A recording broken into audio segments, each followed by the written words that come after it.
السلام عليكم ورحمة الله وبركاته.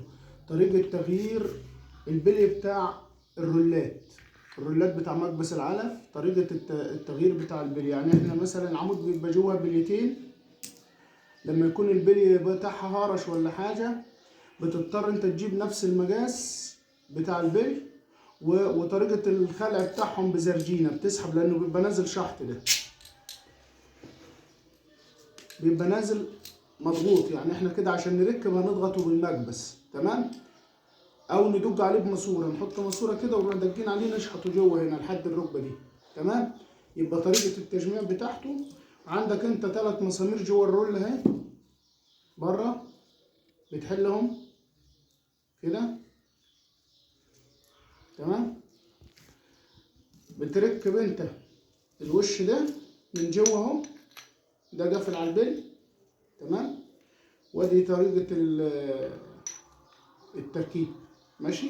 طبعا احنا بنقول ده بينزل كبس، يعني ايه، هضطر اشحطه انا باذن الله في الورشه، تمام. بس انا بعرفك طريقه ايه. طبعا انت عايز تشحم او تزين، بتروح جايب شحم وتشحم البليتين، وتكون انت مركب الوشاش ده. اهم حاجه الوش ده من جوه اهو 2 واحد عكس واحد اهو، تمام. وتركب بلياتك، وبعد كده بتركب الرول اهو، ده مع الجنب ده وده مع الجنب ده، تمام. ده الاستيراد، ده طريقة تشحيم الرول الاستيراد. وبتجمع ال3 مسامير بتاعتك. هسيبكم اجمع وبعد كده ارجع لكم.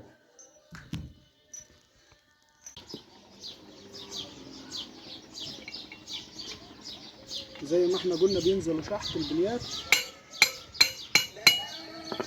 كده، البليتين شحط اهو، تمام.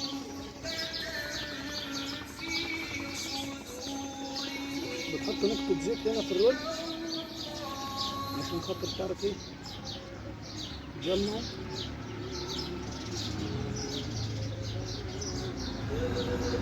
زيت فلفلين ده،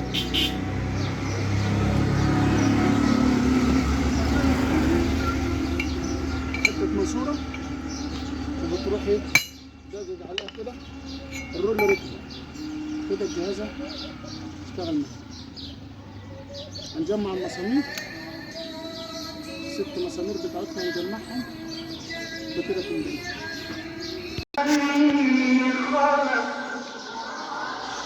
بعد ما جمعنا شحمناهم وجمعناهم كده هنضغطهم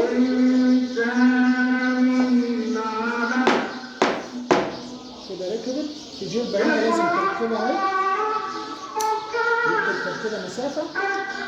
التانية نفس النظام اهي، وبالجلدة بتاعتها كده على التجميع بعد التشحيم. دي طريقة عرفناكم طريقة تشحيم وفك الرولات، تمام.